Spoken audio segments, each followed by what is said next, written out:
Hello friends, welcome to our YouTube channel. Today we will learn something very interesting and colorful about diversity in plants. You will learn how plants are different from each other by their size, stems, fruits, flowers and many more. So we will see. This is our part 2. If you didn't see part 1, just go and check it. I will give the link below the description box.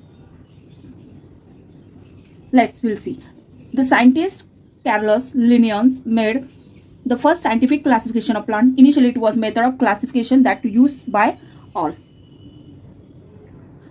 तर हे जे कॅर्लस Linnaeus जे first scientist होते की त्यांनी classification of plants केली आणि त्याची जी सुरुवात जी केली मेथड ऑफ क्लासिफिकेशन ते किती आपल्यासाठी युजफुल होतं ते आपण पाहणार आहोत.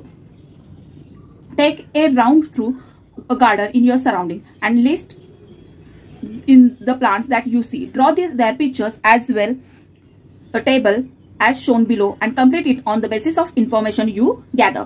Discuss it in the class. So friends or students, take a walk in garden or around your surrounding. Look at different plants you see. Make a table like this and fill it. Write down where the plants grows, its stem, height, branches, leaves, flowers, fruit and uses.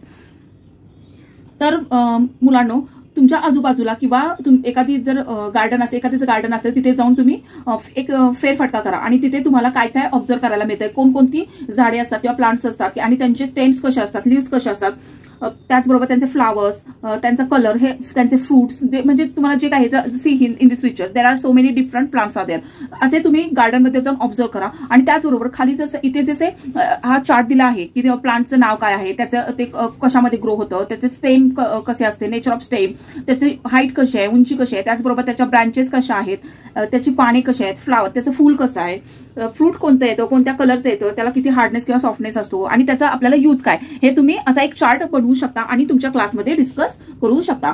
Now we can easily notice differences in shape and height of the plants in our surrounding. It is easy to classify the plants on the basis of this observation. म्हणजेच काय होईल, classification of plants, we can easily notice the differences in shape and height of the plants in our surrounding. It is easy to classify the plants on the basis of this observation. म्हणजे तुम्ही जर क्लासमध्ये ही activity complete केली आणि त्याचबरोबर discussion केलं तर तुम्हाला एकदम प्रॉपर वे ते सर्व म्हणजे ऑब्झर्वेशन करून तुम्हाला हे कन्सेप्ट हा करू शकतो की डायव्हर्सिटी इन प्लांट्स म्हणजे काय. आपण आपल्या आजूबाजूला जसे झाडांचे वेगवेगळे आकार, उंची सहज पाहू शकतो, तसेच झाडांचे काय करतो क्लासिफिकेशन आपण करू शकतो. नाव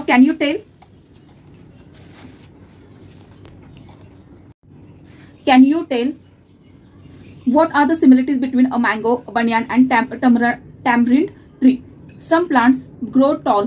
Their stem or trunk is hard and strong. They have branches at some height above the ground. They bear flowers and fruit for many years. Such plants are called trees. Trees are tall, big and perennial. That is, they live for many years. Here is a question given. What are the similarities between mango, banyan and tamarind tree? Tamarind tree, that is all are big. म्हणजे हे सर्व कसे असतात, big असतात. See in this picture, strong असतात आणि त्याचबरोबर त्यांचे जे स्टेम असते ते इट इज कॉल्ड ट्रंक आणि दे लिव्ह इन मेनी. ते खूप वर्ष जगू शकतात आणि त्यांचे जे स्टेम असते, स्टेम मीन्स ते खूप मोठ्या साईजमध्ये असतं म्हणून त्याला आपण काय बोलतो, ट्रंक. तर ते सगळे एकसारखे असतात. सो त्याला दरवर्षी कसं असतं, फूल किंवा फळ ते देतात. तर काही झाडं कशी असतात, उंच असतात, काही मजबूत असतात, त्यांचे खोड कसे असतात, खोड म्हणजे स्टेम कठीण म्हणजे हार्ड असते आणि उडी असते, लाकडाचं असं प्रॉपर लाकूड हे असते. अशा झाडांना आपण काय म्हणतो, ट्रीज म्हणतो आणि ती अनेक वर्ष जगतात. त्यांना आपण पेरिनियल प्लांट्स म्हणजे खूप बहुवर्षीय म्हणजे खूप वर्ष जगतात म्हणून त्यांना पेरिनियल प्लांट्स असे आपण त्यांना म्हणतो. What are the similarities between the hibiscus, oleander and lantana plants?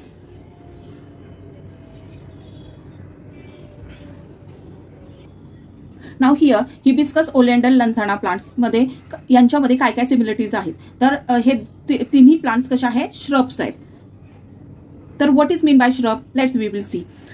Some plants grow close to ground. They give out branches very close to the ground. They are shorter, smaller than trees, but they have a thick, hard stem. The oleander, hibiscus, lantana, coranthi and rose are shrubs that may grow up to or 3 meters. म्हणजेच काही झाडे जमिनीच्या अगदी जवळ वाढतात तर त्यांच्या जमिनींच्या जवळच फांदे फुटतात. ती झाडांपेक्षा कमी उंच किंवा लहान असतात.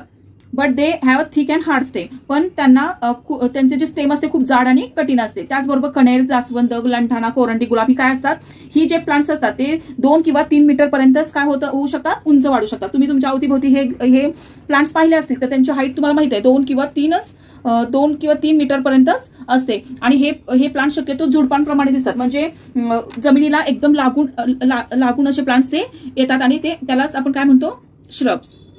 आता हर्ब्स म्हणजे काय तर herbs grow 1 to 1.5 metre tall. The stems of herbs are green and quite flexible as compared to those trees and bushes. Herbs may live for a few months or up to 2 years. Herbs कसे असतात, हे जे plants असतात ते त्यांचे जे height असते ते 1 to 1.5 मीटर उंच असते. त्याचबरोबर हे प्लांट्स औषधांसाठी यूज केले जातात. शक्यतो ते हिरवे कलरचेच असतात आणि खूप लवचिक म्हणजे खूप फ्लेक्झिबल असतात. According to the size and height of their stem plants can be classified into 3 types, trees, shrubs and herbs. त्याचबरोबर ते काय 3 प्रकारांमध्ये त्यांचे क्लासिफिकेशन होते. तर काही कसे असतात, ट्रीज, श्रब्स आणि हर्ब्स म्हणजे जे औषधांसाठी यूज केले जातात आणि काही त्यांचा उपयोग. हे जे प्लांट्स असतात त्यांचे शक्यतो साईज आणि हाईट हे याच्याप्रमाणे त्यांचं क्लासिफिकेशन होते. And there are 3 types, trees, shrubs and herbs.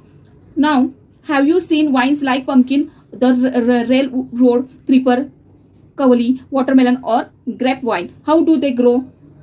तुम्ही कधी भोपळा, कवळ्या, द्राक्षे म्हणजे क्रीपर, कवली, वॉटरमेलन हे प्लांट्स पाहिले आहेत ते कसे वाढतात.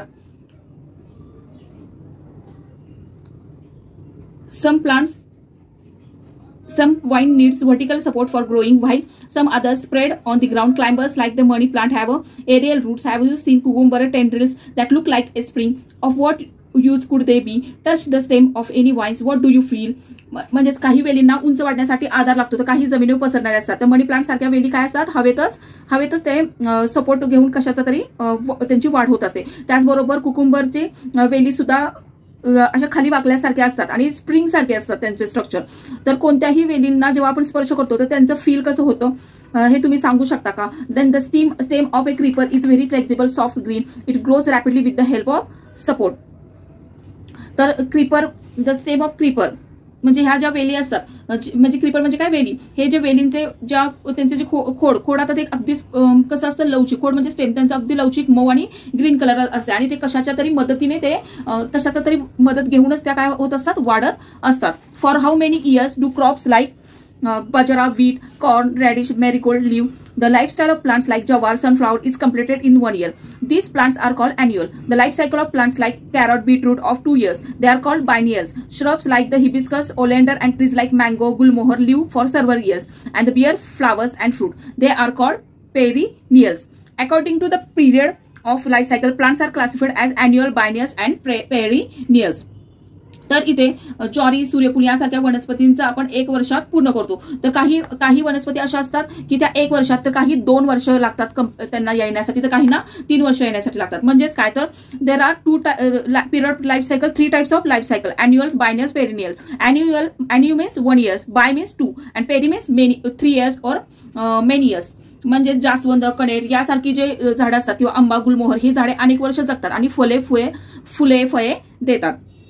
या अकॉर्डिंग टू द पिरियड त्यांचे 1 year, 2 year or many year साठी क्लासिफिकेशन होते. So friends, today we learn about different type of plants, herbs, shrubs, vines and their life cycle. Shrubs म्हणजे 2 to 2.5 मीटर ते ग्रो होत असतात, वाढत असतात. तर हर्ब्स कशा असतात 1 to 1.5 मीटर त्यांची उंची असते. त्याचबरोबर वाईन्स कशा असतात ते त्यांना जिथे आधार मिळेल तिथे ते काय करत असतात, त्यांचा सपोर्ट घेऊन तिथे स्प्रेड होत असतात. त्याचबरोबर पिरियड ऑफ लाईफ सायकल कसे असते त्यांचे 1 वर्ष, 2 वर्ष किंवा मेनी इयर्सचे, खूप वर्षांसाठीचे असते. If you like this video, don't forget to like, share and subscribe to our channel. See you in the next video.